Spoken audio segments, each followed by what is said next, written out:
Hello guys, in today's video I'm going to show you how to make Twitch chat text bigger and the font size settings. So let's begin. First, you can actually do this on the chat settings inside the live stream. So once you've you can just click on any live stream you want so you can make the changes permanent. So go over here on chat settings. Once you've clicked on the live stream, click on the gear icon. Then you would like to go ahead and go to chat appearance. Okay.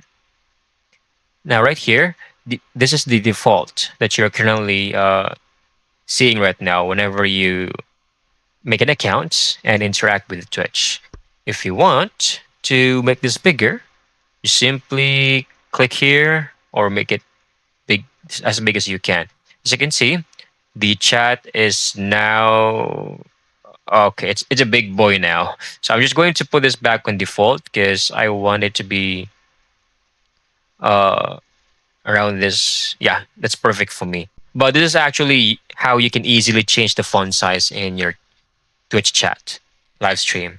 So yes, I hope you found this video very helpful.